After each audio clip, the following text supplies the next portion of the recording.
Out of the blue, she just said, "Mom, I don't think Dad wants to live here anymore. I don't think he wants to move, but I don't think he really wants to live here." And she was 4 years old. And Johan, I have to tell you, in that moment, my jaw just dropped. As a therapist for so many years, I knew that like this isn't something she would just make up, or she heard on a cartoon or something, but this had to have come from a much deeper place where she was obviously experiencing some division in us as parents and as a married couple.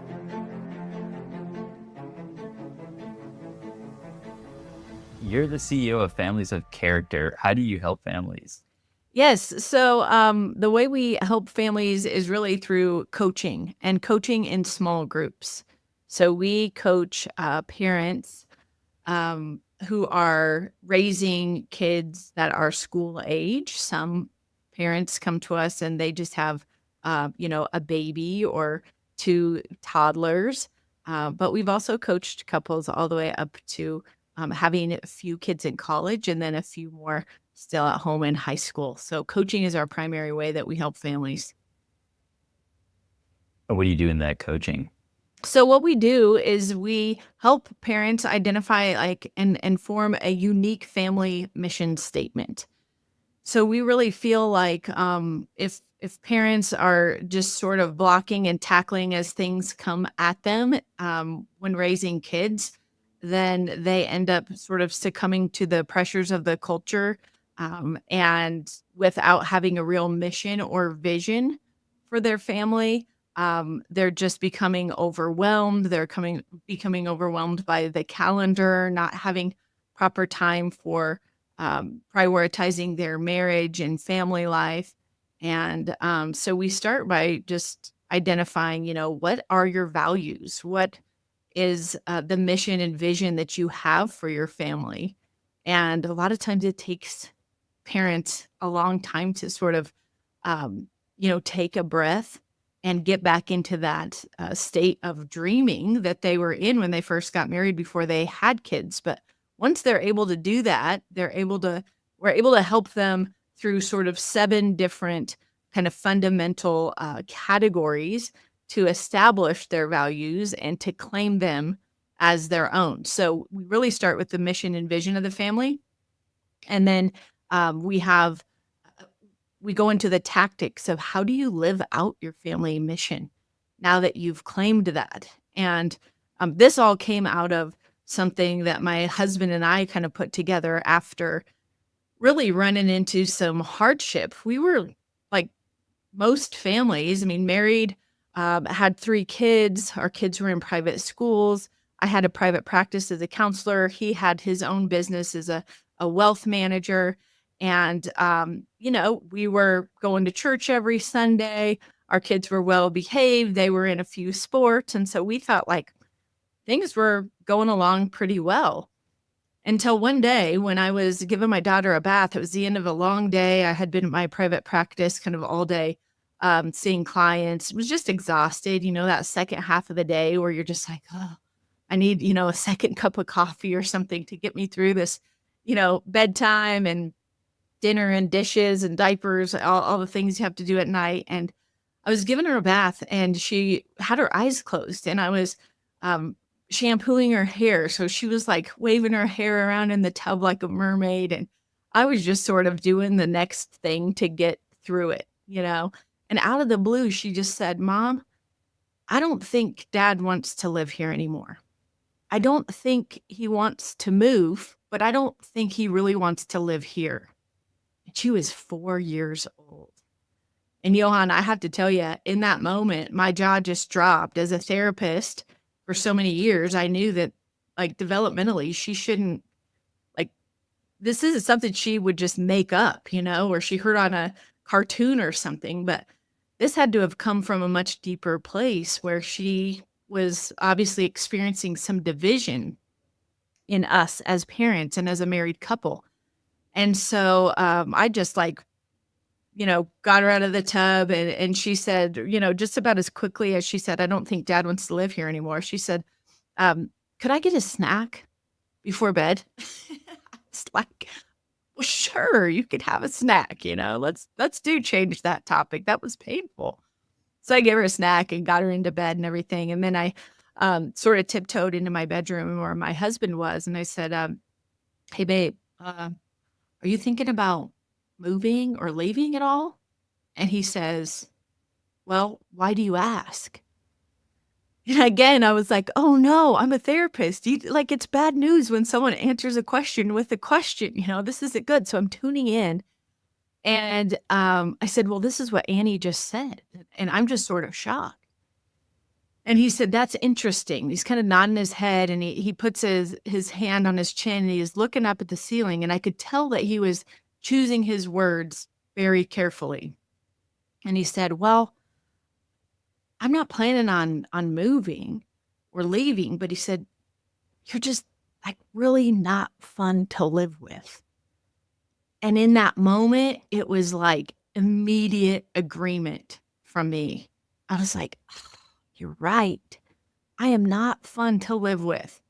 I live with me, right? First and foremost. I hear myself nagging and yelling at the kids when I come home from work because there's backpacks on the ground and there's dishes in the sink from breakfast and nobody seems to have gotten started on their homework yet. Like I'm I'm correcting them before I even connect with them, Mhm. and I knew that, there was distance between my husband and I because I felt like I could hardly even see him anymore. Like there was this fog between the two of us that just wasn't there before we had kids. And so I knew that he was sort of silently suffering on the sidelines, but yet I couldn't seem to get myself out of that pattern of sort of taking care of everything for everyone. I had just developed this pattern of sort of serving my children when they were first born because by my nature it felt right, and I felt very equipped to know the sound of their cry and know what to do about that. Um, but but I just took it a bit too far. I just continued to serve them and do things for them when they were perfectly capable of learning these skills on their own. And then my husband Josh would say, Jordan, let's teach them how to do their own laundry. Let's teach them how to clean up after themselves. And I'd like to help with that. And um, I would just dismiss it. I would really just say, "No, I've got it. I've got it. Like, we don't have time to do all this. We gotta get on to the next thing," And so without even realizing it, I just sort of, like, put him on the bench, right? And I was out on the field with the ball in my hand, like, running for the end zone. I knew what our family needed.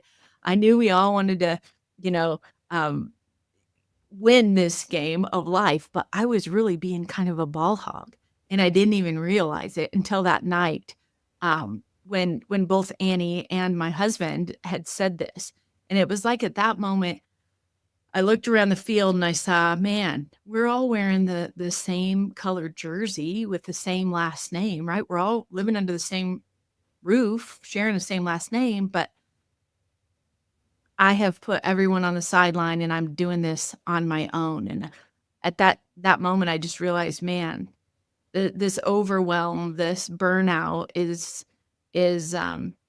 not what we were meant for. We were meant to function as a unified team with my husband and I as the true captains of the team and our children as great players and um, you know, these willing participants who want to engage and really want to pitch in and help out.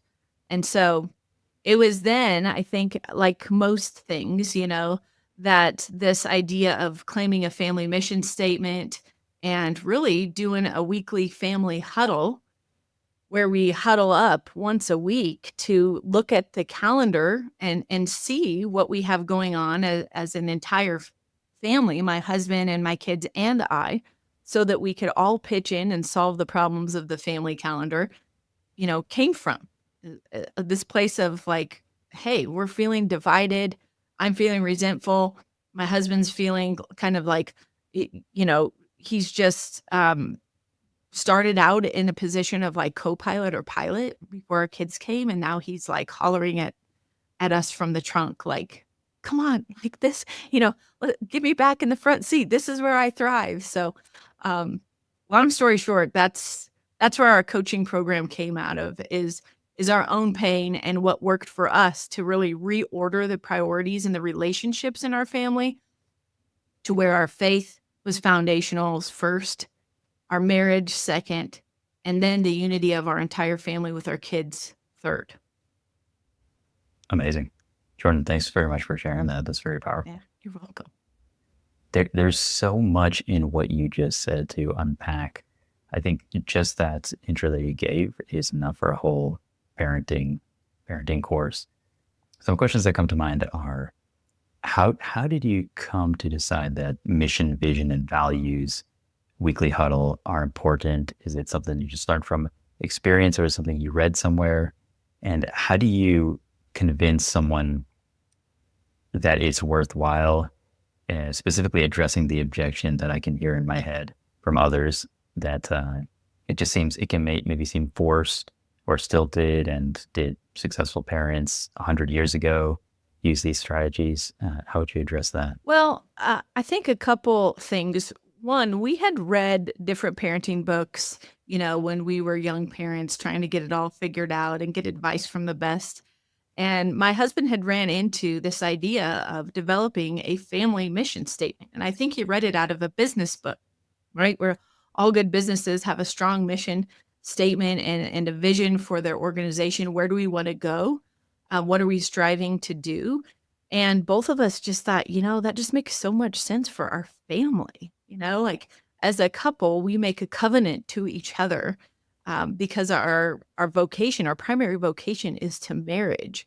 And so, for us to claim what our values are and what we believe in, and then set that trajectory for our kids going forward in the future so that we can make all decisions sort of based on that mission and vision we have of our family just made sense. It's like we don't make a covenant with our boss or with our coworkers or really even with our children, you know, but we do make a covenant with each other when we get married. And so we thought, man, as a united team, I think it's really important for us to, you know, be thoughtful about the direction of our family. The other thing is we realized without a mission or a vision, you are just like bobbing and weaving on the field, right? Everything's coming at you. And because maybe you're busy, you're tired, your energy tank is low, you're saying yes to things that aren't really moving the ball down the field towards the direction you want to go. Being room mom. Wow, it sounds like a great thing to do. Sign up to be room mom for first grade.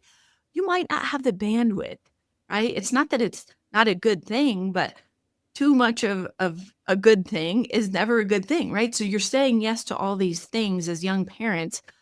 But then when you stop to look at what you're doing and the volume at which you're doing, you know, these things, you realize that we've gotten way off track of what we really want for our marriage, to be able to have time to date each other in married life, to have time to, you know, have a little staycation in town at a hotel every quarter to review the upcoming 3 months and see, you know, what is it? What vision do we have for our kids for this upcoming summer? What type of season do we want to have as a family?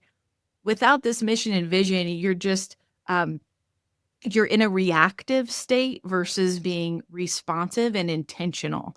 And so for that reason alone, I mean, we thought like, let's get at this. It doesn't have to be perfect, but we have to start somewhere with a baseline kind of mission and vision for our family.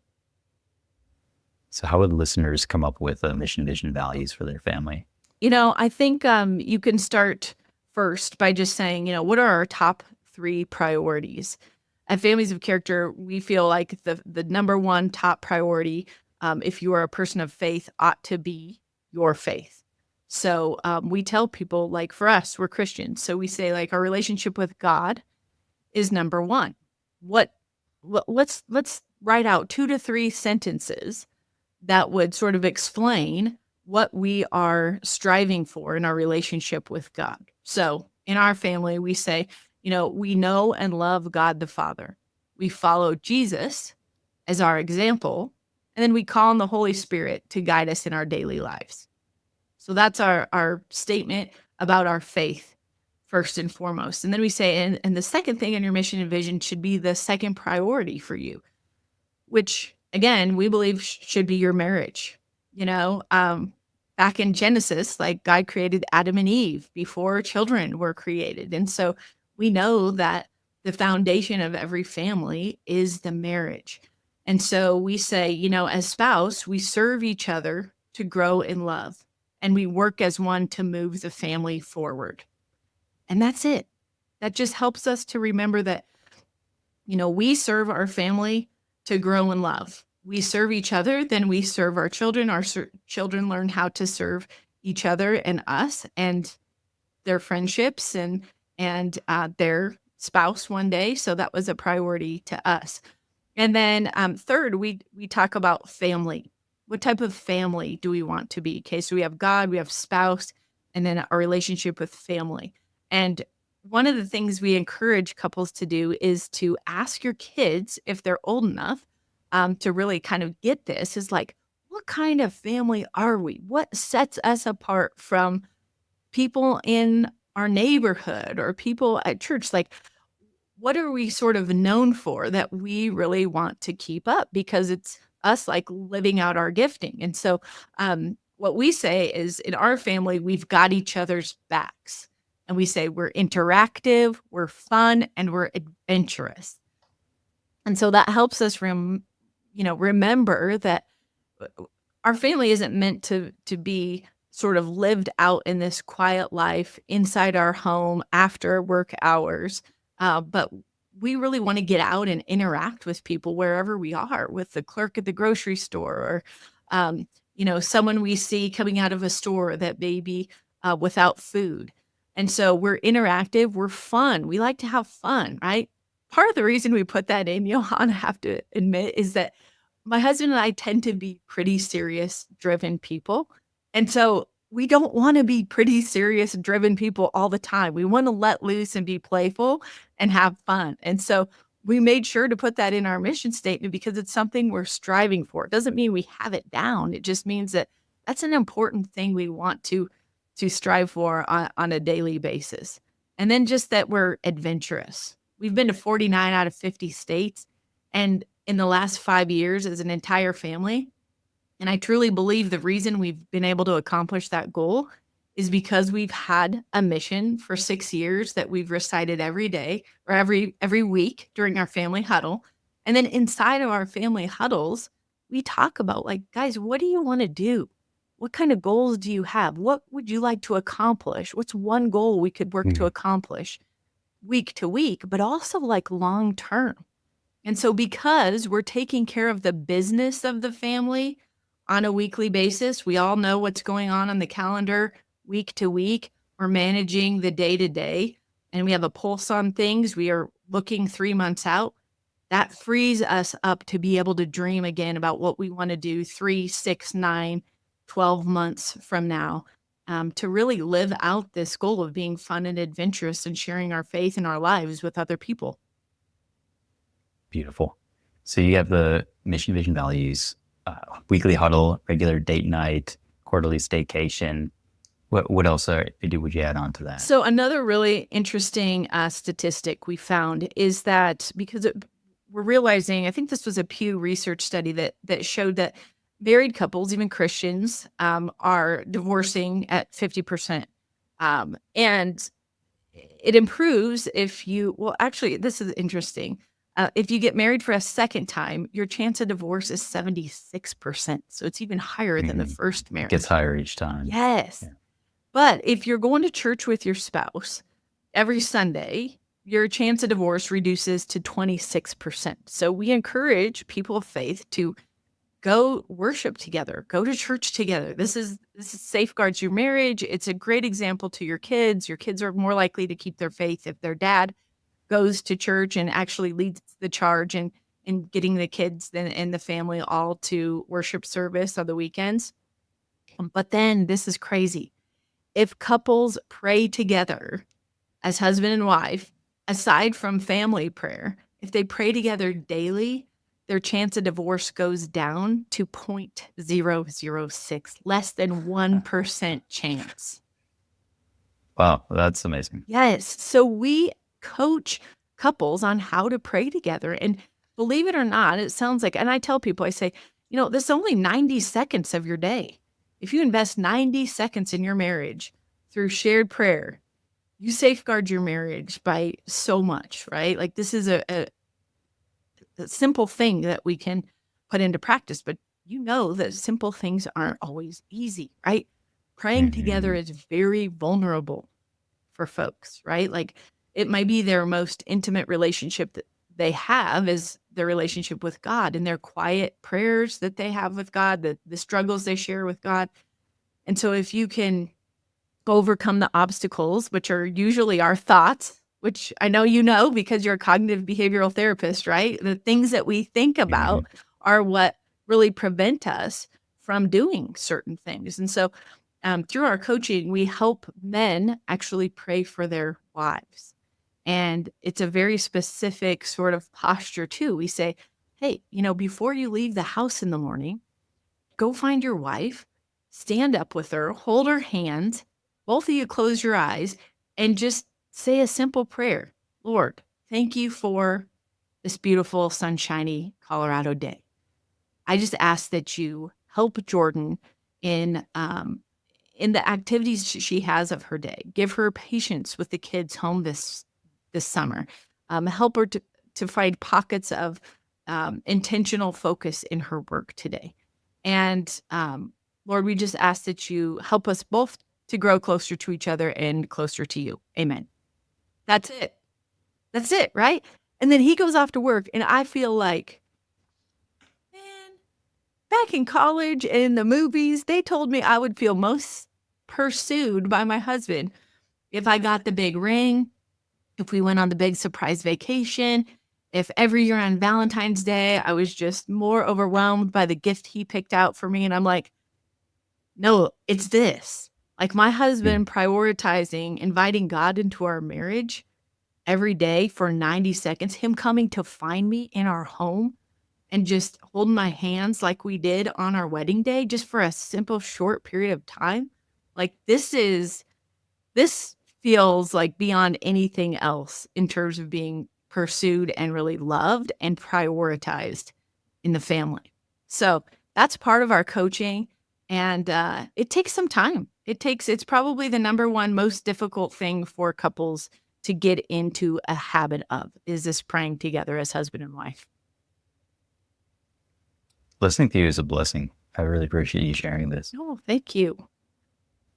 Do you have, how does the coaching work? Do you have a video series that if couples are not in Colorado, they could watch and join along with?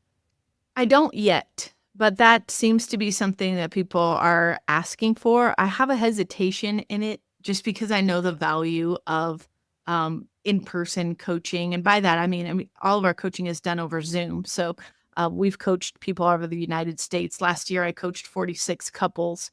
And so they were grouped in cohorts of, sometimes nobody was within 200, 300 miles of where they lived. And I really think that, it could be of value to record some workshops and the same type of thing. And I suppose that I'll probably work on that over the next, 6 months for people who just can't make it happen live.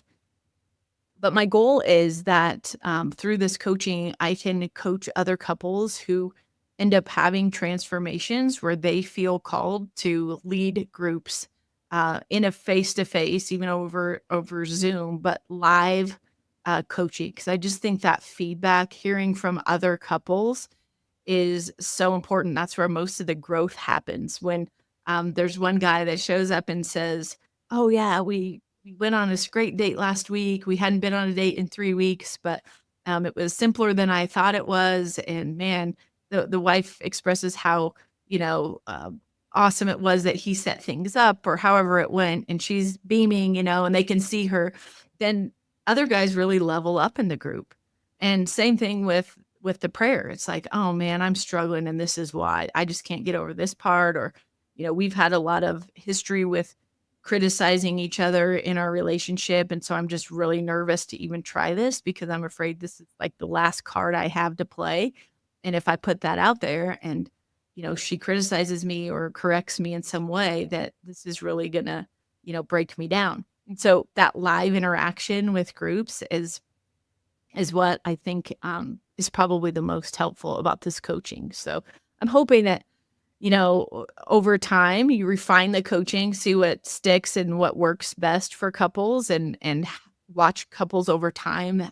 Are you keeping up your family huddle? Do you still keep your mission statement, top of mind? Are you praying together? Are you dating each other? And once you follow them over the course of a couple years, then inviting them kind of into that deeper space of, would you want to offer this for a group in your neighborhood or a group of couples who sign up online?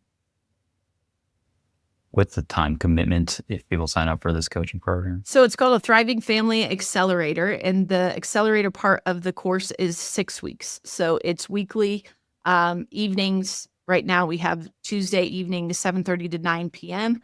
And the next cohort will launch, in the fall. We take kind of the summer off, but so it's 6 90-minute sessions. And then after that, what we offer, which is just, we're a nonprofit, so we can do this. We want to be sure that people can afford to participate, but we also meet up monthly after the 6 weeks as a kind of a continuation coaching to make sure that people are keeping up with these 3 new habits. And if they aren't, what's happening? What's going on that they've fallen off or deprioritized something. And so that's for an extra 10 months. So the whole program is essentially a year long. Just to clarify, what are those 3 habits? Having a weekly family huddle to include your kids, and then praying together daily as husband and wife, and then weekly dates. And we emphasize, man, we have kids, we get it. Dating does not mean spending money and going somewhere fancy.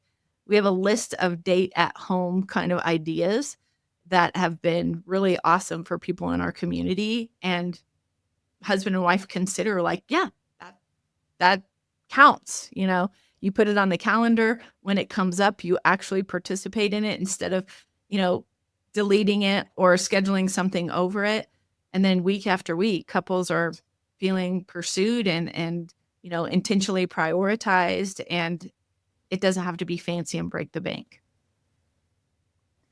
I want to highlight 2 aspects of your original kind of conversion to the truth of what makes for a successful family. So these 2 aspects are, one, what I would call tone or atmosphere.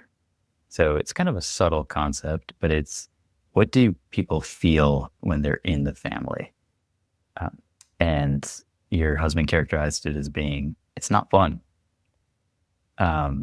Whereas the tone you're going for, which you subsequently clarified in your mission, is fun, adventurous, optimistic. So it's a subtle thing. It's hard to put into words oftentimes, but I wonder if that's actually the most important guiding principle as we go about our day. My experience with this is leading trips for high schoolers, and there's always, okay, how do we form them intellectually, spiritually, challenge them to grow in virtue, help them to serve, and keep the schedule packed so there's no minute of wasted time, they're not bored. But all those things aside, the most important thing, and the thing that they remember once they've forgotten everything else, is, how did I feel when I was there? And just that positive, cheerful, loving family tone, I think is the best thing the leader can do. In your case, that would be the parents of the family. And it is often in direct conflict with activism, doing this like excessive madness of just engaging in activities as if they're an end in themselves. So the second thing, well, do you have any comments on that before I move on? No, you're absolutely right. I mean, just if you think about yourself, when you join a group or go out with a group of people, you don't remember what they said, every little word or every, change in the schedule, but you do remember that feeling that you were left with, and it's either, really positive and connected, like, wow, I love those people, in like a deep way. I Yeah, learned more about them. I exactly. learned more about myself. This is awesome. So, no, I think you're spot on. Like that is the culture of the family that you're developing is the overall feeling that they are connected, that they belong, right? And they have a true place in the Mhm. family, in the group. Hmm. Yeah, it's like I go out to breakfast regularly with my best friend, and if I think back to the last time we met, I don't remember exactly what we talked about, but I just like laugh when I just think about just hanging out with him, just because it's I know we've had so much fun memories, uh, and I think this is why kids, when they grow up to be adults, they say either I'm never having kids, I'm never getting married. They have like a dark, tragic view of the world, or they think, I'm going to have as many kids as God gives me, and they can't really provide a philosophical reason for it necessarily, but it's something that has struck their heart. Hmm. So that's the first point. The second point, so common, so important that you brought this up, is giving children responsibility.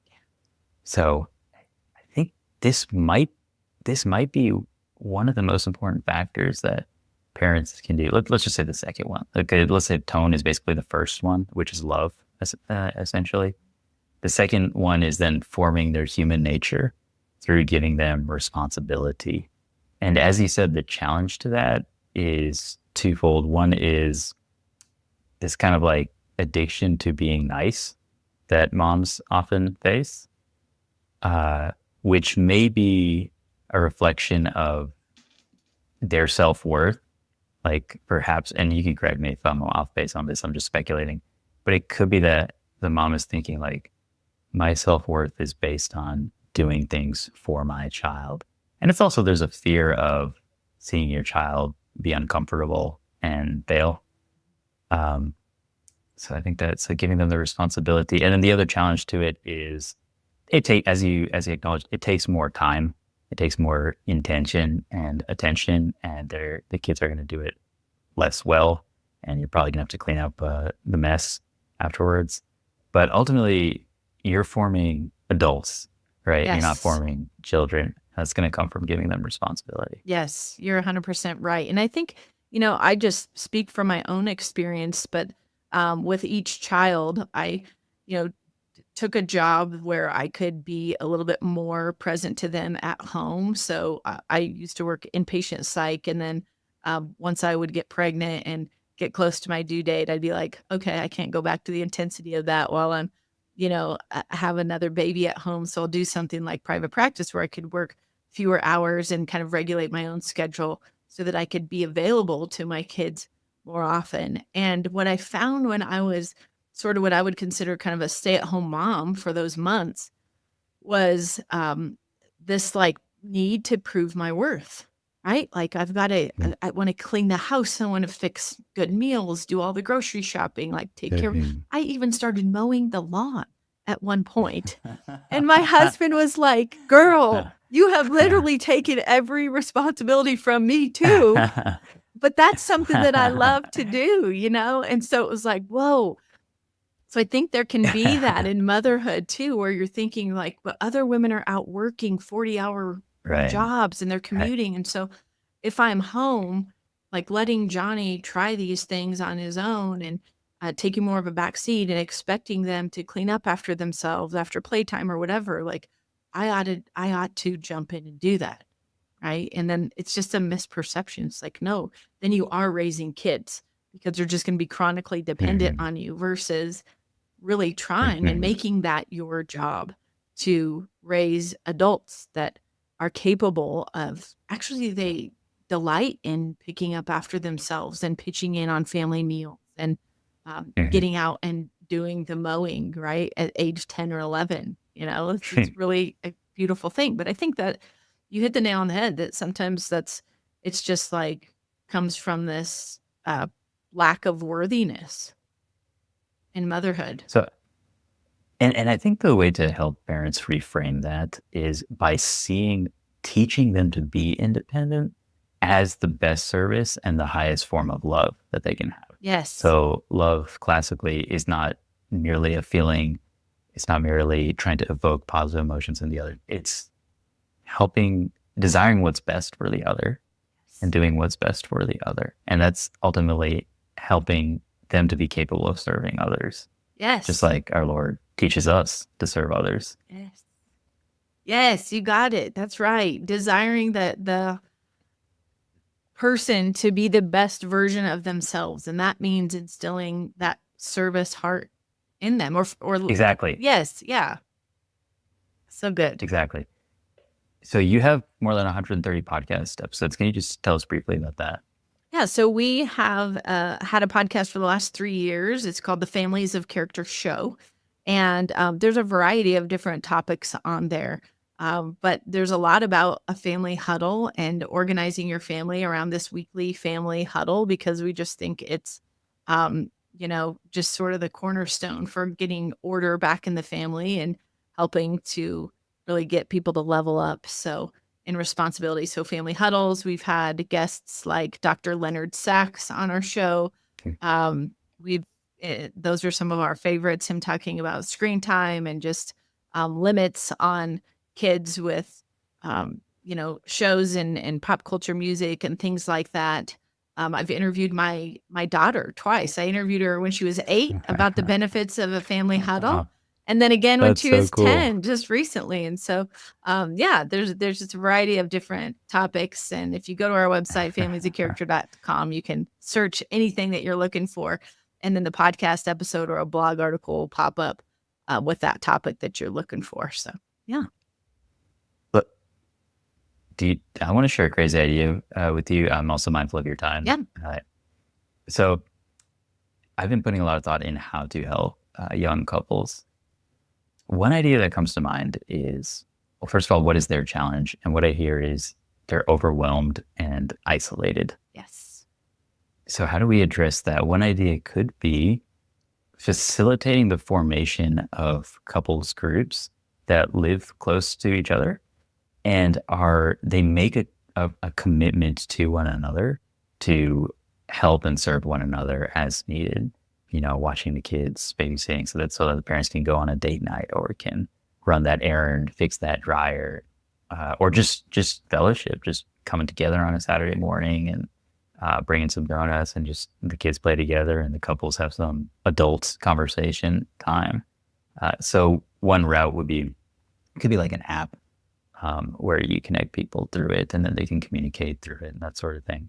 I'm just curious, what would be your thoughts on that, or what do you see as the best way to help young couple? I think community is first and foremost. I mean, hands down, the way to go.